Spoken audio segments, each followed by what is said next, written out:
अभी जो लास्ट अभी हमने जो टॉपिक देखा था, सिंपल क्यूब, सरल गणीय कोष्टिका, अंतः केंद्रित गणीय कोष्टिका, फलक केंद्रित गणीय कोष्टिका। अब तीनों की पैकिंग क्षमता लिखते हैं। सबसे पहले मैं सिंपल क्यूब लेता हूं। अब सिंपल क्यूब की पैकिंग क्षमता के लिए सबसे पहले मैं सिंपल क्यूब की डिजाइन बना लेता हूं। ध्यान देना है आपको, उसका चित्र कैसे बनाना है। तो एक हमने वर्ग बना दिया, उसके ऊपर एक और बना दिया, उन्हें हम सब जोड़ देंगे, उन्हें हम सब जोड़ देंगे। यह किसका बता है? Simple cube. अब सिंपल क्यूब की जो पैकिंग क्षमता है उसका जो सूत्र क्या होगा वो ध्यान में रखना है। सिंपल सा दो लाइन याद रखना। सिंपल क्यूब के अंदर जो कितने परमाणु उपस्थित है, परमाणु के उपस्थित जो यानी परमाणु के द्वारा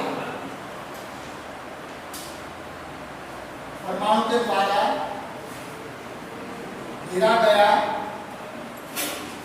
आयतन, परमाणु के द्वारा घेरा गया आयतन, यानी सिंपल क्यूब में जितने परमाणु उपस्थित है उनके द्वारा घेरा गया आयतन बटे क्या आएगा, जो गणीय कोष्टिका का कुल आयतन। क्या आएगा? कुल आयतन। अब इसके अंदर आपको ध्यान में होना चाहिए परमाणु के द्वारा घेरा गया आयतन बटे गणीय कोष्टिका का कुल आयतन गुणा क्या कर देना है 100। 100 क्यों? क्योंकि हमें प्रतिशत निकालना है, क्षमता का क्या निकालना है? प्रतिशत निकालना है इसलिए। अब यहाँ ध्यान देने वाली बात है परमाणु के द्वारा घेरा गया आयतन। तो अभी हमने जो देखा था सिंपल क्यूब में भाई परमाणु का होता है कोनों पर, तो यहाँ पे ध्यान देना ये जो कोना होगा उस पे इस तरह से कोई परमाणु स्थित होगा, इस कोने के ऊपर इस तरह से कोई ना कोई परमाणु स्थित होगा। अब ये जो परमाणु है, ये जो परमाणु है सिंपल क्यूब के अंदर, उसके लिए आप देख रहे हो परमाणु कैसा होता है? गोल। परमाणु क्या होगा? गोल होगा। तो गोल होने के लिए यहाँ पे मैंने बता दूं, इसको मैंने ये जो धार है, ये जो धार की लंबाई, धार की लंबाई को मैं कैसे प्रेजेंट करता हूँ? ए के आधार से। धार की लंबाई को मैं कैसे प्रेजेंट करता हूँ? ए के आधार से। ए इज इक्वल क्या है? ये एक आर, एक गोले की त्रिज्या, और ये दूसरे गोले की त्रिज्या। ध्यान देना ये पहले गोले की त्रिज्या इतनी होगी और ये दूसरे गोले की त्रिज्या इतनी होगी। तो जो ये जो गणीय कोष्टिका की जो धार की जो लंबाई है, ये भी उसकी क्या होगी? धार होगी। ये भी उसकी क्या होगी? धार होगी। ये भी उसकी क्या होगी? धार होगी। ये भी उसकी क्या होगी? धार होगी। और धार को दर्शाने के लिए यहाँ पे मैंने सिंबल के तौर पे क्या लिया है? ए। और ए इज इक्वल टू क्या हो रहा है? 2r। A is equal to क्या हो रहा है? 2r। अब परमाणु के द्वारा घेरा गया आयतन, तो आपको मालूम है भाई परमाणु कितने हैं? सिंपल क्यूब में भाई परमाणु कितने होते हैं? अभी लास्ट हमने देखा था सिंपल क्यूब में परमाणु कितने होते हैं? एक। परमाणु कितने होते हैं? एक। अब एक परमाणु के द्वारा घेरा गया आयतन कितना होता है? तो भाई 10वीं कक्षा में हमने गोले का घनफल देखा। परमाणु गोल है तो गोले का घनफल आपको मालूम है 4/3 पाई r क्यूब। भाई ये इक्वेशन कहां से आया? 4/3 पाई r क्यूब। 9वीं 10वीं कक्षा में परमाणु के गोले का घनफल जो पढ़ चुके थे, और परमाणु का गोला कैसा होता है? गोल होता है। उसका घनफल हमें मालूम है 4/3 पाई r क्यूब। परमाणु एक था तो 1 गुणा 4/3 पाई r क्यूब बटे, आप देख रहे हो गणीय कोष्टिका का कुल आयतन। अब ये भी 10वीं कक्षा तक हम आ चुका है। अगर कुल आयतन देखना हो, ये जो गणीय कोष्टिका का कुल आयतन देखना हो, तो हम क्या करेंगे? लंबाई गुणा चौड़ाई गुणा ऊंचाई, लंबाई गुणा चौड़ाई कोई भी गणीय कोष्ठिका का कुल आयतन निकालने के लिए हम उसकी लंबाई, उसकी चौड़ाई और उसकी ऊंचाई तीनों का क्या करेंगे, गुणा। तो यहाँ देख रहे हो, ये उसकी क्या है, लंबाई, ये उसकी क्या है, चौड़ाई, और ये उसकी क्या है, ऊंचाई। लंबाई, चौड़ाई, ऊंचाई, तीनों को हमने क्या बताया, ये सभी धार समान। सभी धार क्या होती है भाई, गणीय कोष्ठिका में समान होती है, यानी लंबाई को, चौड़ाई को या ऊंचाई को, सभी क्या है, धार है। और धार के लिए मैंने क्या दर्शाया, ए। तो ए गुणा ए गुणा ए, तो ए गुणा ए यानी क्या हो जाएगा, ए क्यूब होगा। क्या होगा भाई, ए क्यूब। अब ए क्यूब इज इक्वल टू क्या होगा, ए इज इक्वल टू क्या था, 2r। तो ए क्यूब इज इक्वल टू क्या होगा, 2 का घन करेंगे, तो 2 का घन क्या आएगा, 8, और 8 का क्यूब का 8 क्यूब। यानी यहाँ पे आप देख रहे हो गणीय कोष्ठिका का कुल आयतन कितना आएगा, 8r क्यूब। भाई कितना आ जाएगा, 8r क्यूब। तो यहाँ पे मैं वही दर्शा देता हूँ, 8r क्यूब। कैसे गणीय कोष्ठिका का कुल आयतन 8r क्यूब है वो पता चला। परमाणु का घेरे का आयतन, परमाणु एक होता है, गोले का घनफल 4/3 पाई क्यूब। गणीय कोष्ठिका का कुल आयतन, तो गणीय कोष्ठिका का कुल आयतन के लिए मेरा सूत्र था लंबाई, चौड़ाई, ऊंचाई तीनों का गुणा। तो लंबाई के लिए भी, चौड़ाई के लिए भी और ऊंचाई के लिए भी, तो तीनों का गुणा कौन सा, तो a इक्वल टू क्या है, 2r, वो हमने आगे बता दिया। तो उसके आधार से a क्यूब इक्वल टू क्या है, 8r क्यूब। अब इन सभी का आपको गुणा भाग करना है। यहाँ पे आप देख रहे हो, यार क्यूब निकल जाएगा, ठीक है।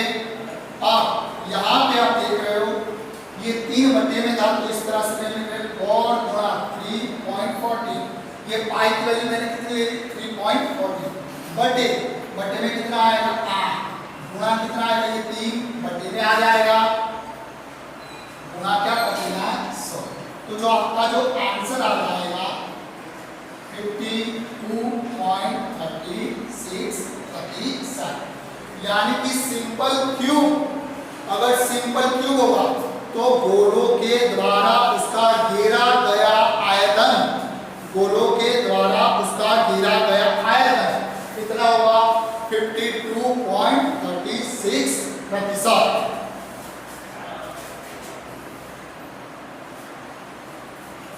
यहाँ पे हमने देखा सिंपल क्यूब की जो पैकिंग क्षमता होती है वो 52.36% है। अब बोर्ड के अंदर कई बार 1 नंबर का ये OMR भी आता है, इसके आधार से सवाल भी बहुत से आ जाते हैं। अब यहाँ पे इम्पोर्टेंट बात क्या है, घुमा के प्रश्न पूछते हैं, कि सिंपल क्यूब के अंदर कितनी जो पैकिंग क्षमता बची, घिरी गई है नहीं, बची है, तो इसी वैल्यू को मैं 100 में से क्या करूंगा, घटा दूंगा। तो जो बचा हुआ भाग अप्रोक्स जो 47.64 वो वैल्यू आपको आएगी, कंप्लीट। अब सिंपल क्यूब के बाद जो हमारा टॉपिक है BCC, क्या देख रहे हैं, BCC के बारे में देख रहे हैं, बॉडी सेंटर क्यूब। तो उसका भी पहले क्या बना देता हूं मैं, चित्र बना देता हूं। तो चित्र बनाने के लिए ध्यान में रखिए,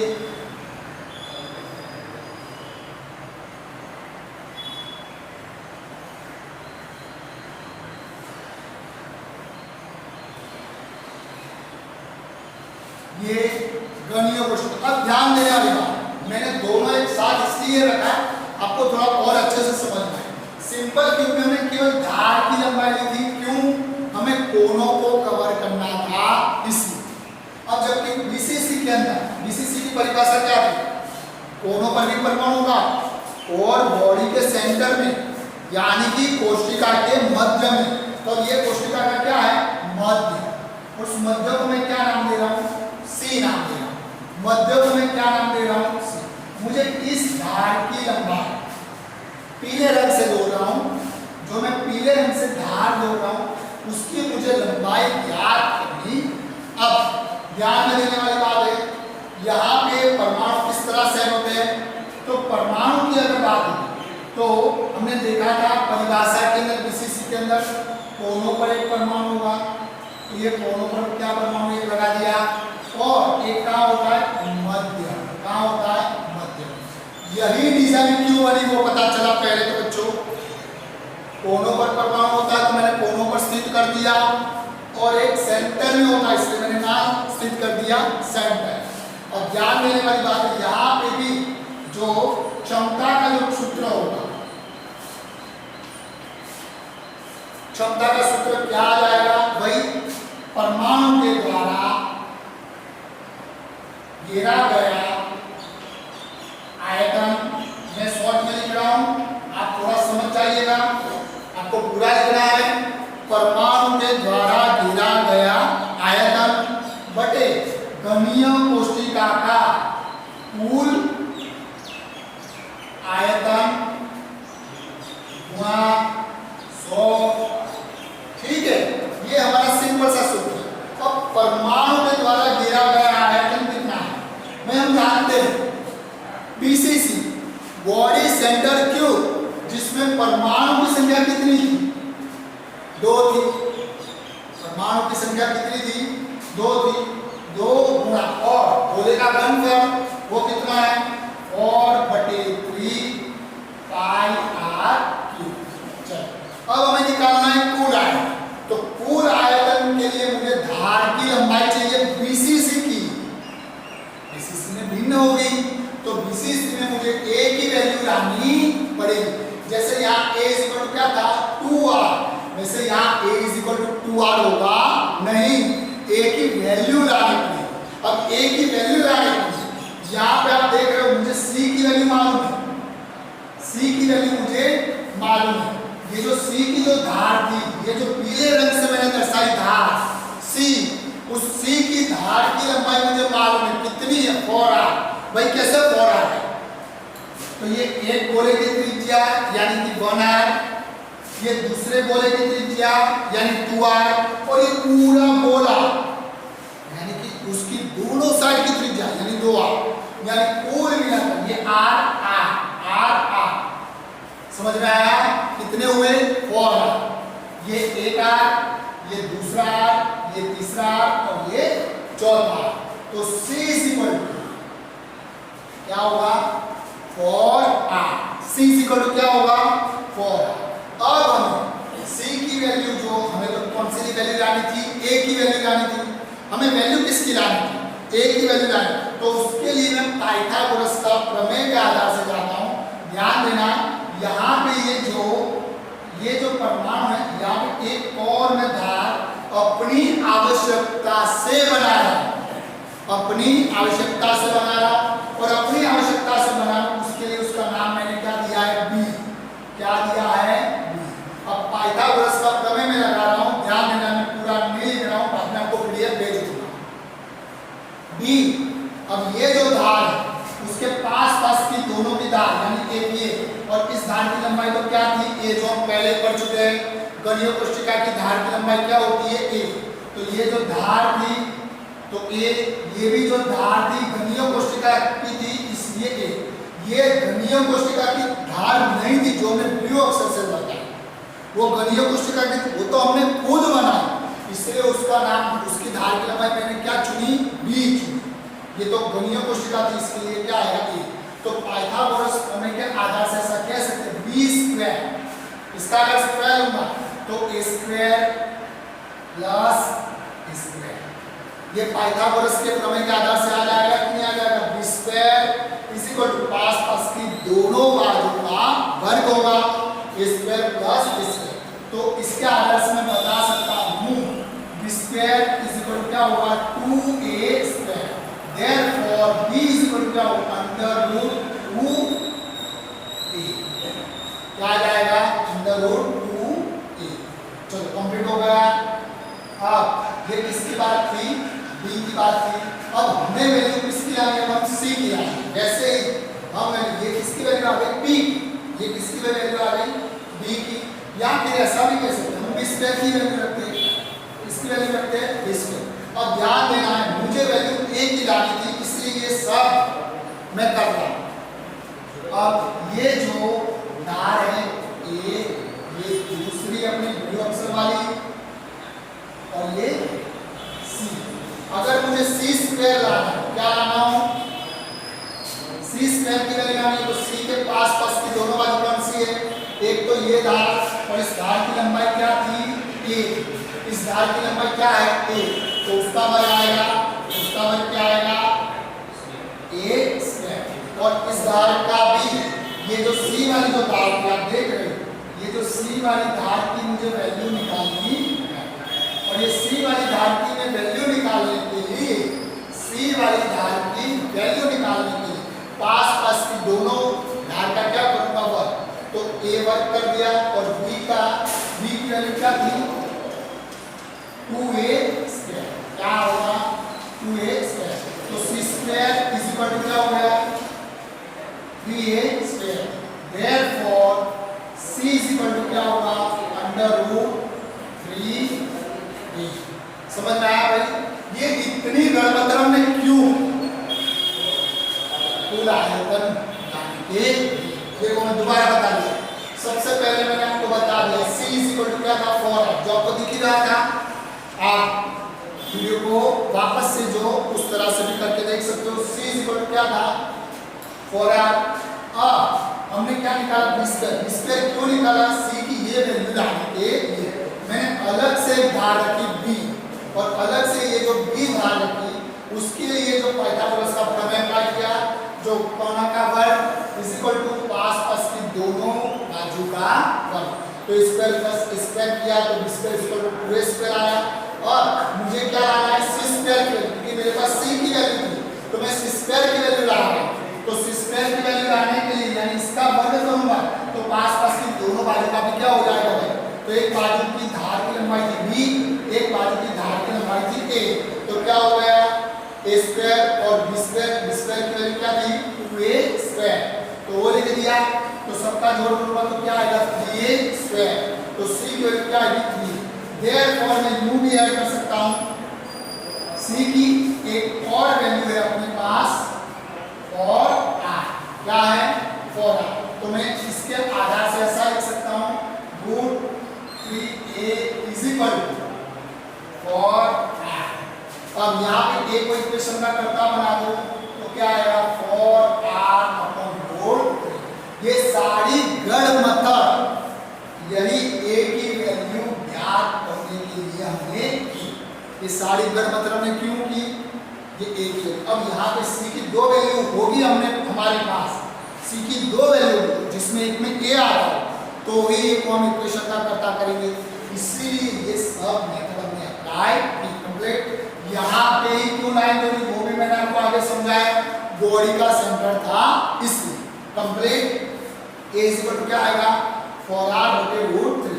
अभी हम जानते हैं कि कुल आयतन यानी लंबाई चौड़ाई और ऊंचाई, उसके लिए क्या आ जाएगा a क्यूब आएगा, क्या आएगा a क्यूब।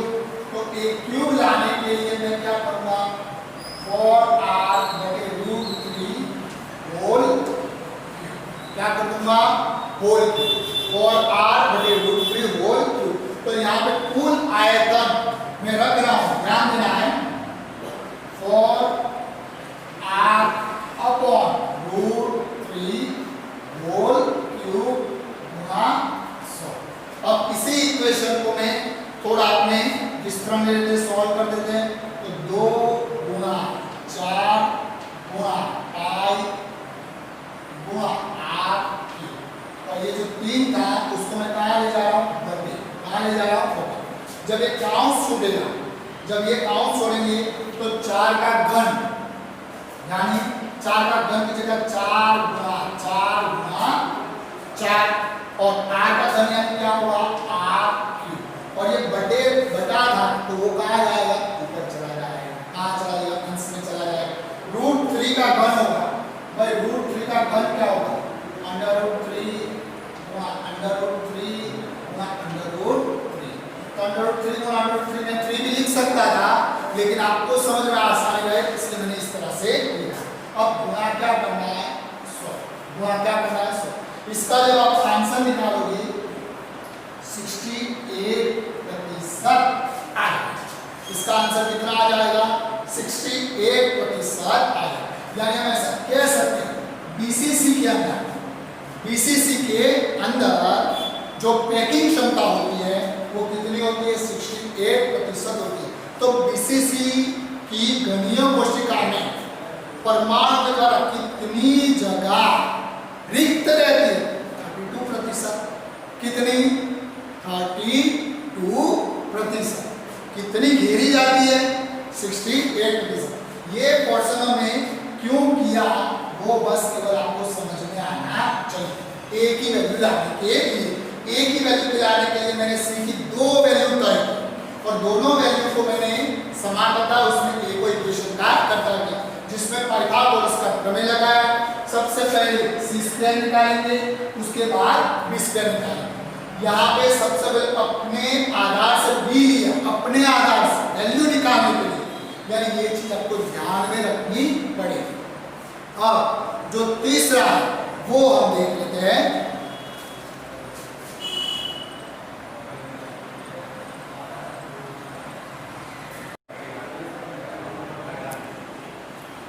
जो बीसीसी के बारे में अभी हमने देखा, वैसा ही जो तीसरा जो अपना एफसीसी क्या होगा भाई एफसीसी फलक केंद्रित घनीय कोशिका। अब फलक को हम क्या कहेंगे फेस सेंटर, जिसके अंदर अभी आगे लास्ट वीडियो में हमने देखा था फलक के कितने परमाणु होते हैं भाई। फलक वाली 2 घनीय कोशिका होती उसमें 4 परमाणु होते हैं, 3 फलक पे और 1 कोनों पर। तो वही चित्र में यहाँ पे भी बना रहा हूँ, ध्यान से देखना आप। सबसे पहले ये हमने जो वर्ग बना लिया, उसके ऊपर एक और जो हम खींच रहे हैं,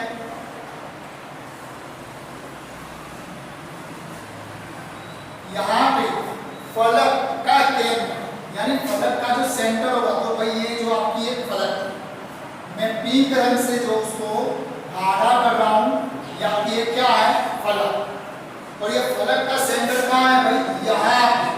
इसीलिए मैं यहाँ पे ही लाइन खींच रहा हूं। इसलिए लाइन में कहाँ खींच रहा हूं यहाँ पे ही मैंने क्यों खींची, क्योंकि मुझे इस धार की लंबाई के आधार से एक ज्ञात करना था। तो ये जो पॉइंट धार है उसको मैंने क्या बताया भाई, ये जो धार है उसको हम क्या कहेंगे ए। ये जो धार है उसको भी मैं क्या कहूंगा ए। ये जो धार है उसको भी मैं क्या कहूंगा ए। ये जो धार है उसको भी मैं क्या कहूंगा ए। लेकिन इसको भी क्यों, मैंने अपने तौर पे खींची है। अगर घनीय कोशिका की धार होगी तो वो क्या आएगी, उसकी लंबाई क्या आएगी ए। और घनीय कोशिका की सारी धार की लंबाई क्या होती है समान, और बी और ए समान नहीं है। इसीलिए मैंने यहाँ पे नाम क्या दिया बी, जो मैंने अपने तौर पे खींचा।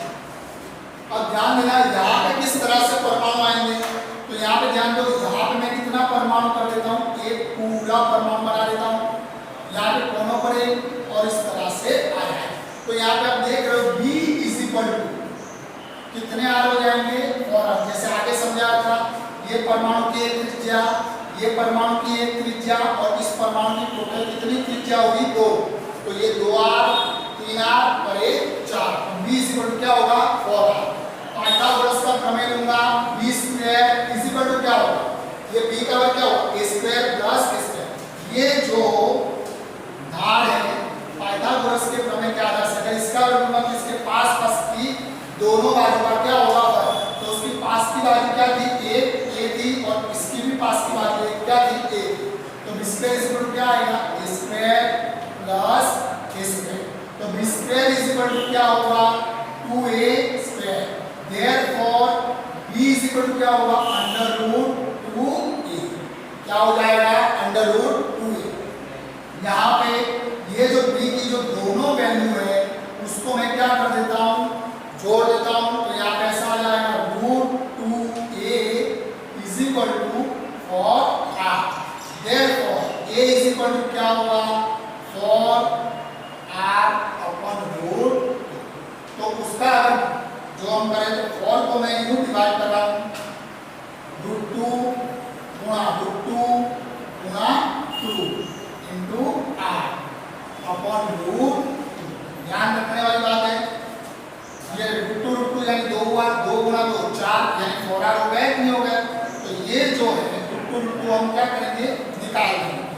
अपने पास r की जो वैल्यू बचेगी, a की वैल्यू क्या आएगी, √2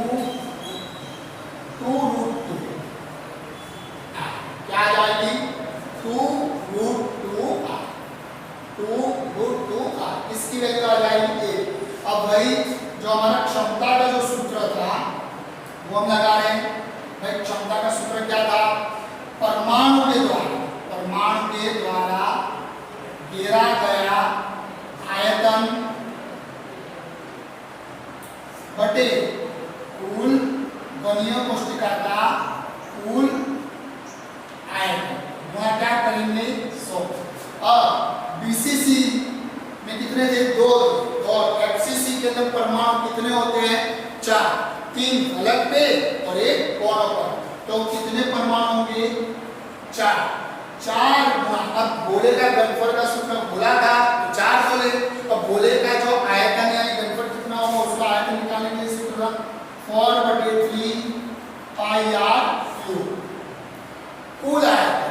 तो कुल आयतन के लिए मुझे क्या करना पड़ेगा, 1 क्यूब, तो 2√2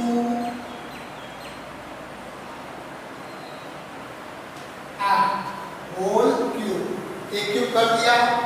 गणीय कोष्ठिका का कुल आयतन लाने के लिए मुझे क्या करना पड़ेगा, लंबाई गुणा चौड़ाई गुणा ऊंचाई, तो 1 क्यूब आ गया। अब इन सभी का आप खुद जोड़ और गुणा कर दीजिएगा, जो आंसर आ जाएगा, आंसर आपका आ जाएगा 74%, यहाँ पे गुणा 100, यानी आंसर आपका कितना आ जाएगा, 74% आएगा। यानी बीसीसी की जो पैकिंग क्षमता होती है उसमें कितना आएगा, 100।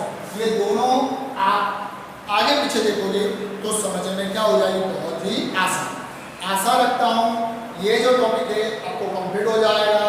अब अपने जो नेक्स्ट वीडियो हम देखेंगे, तब तक के लिए धन्यवाद।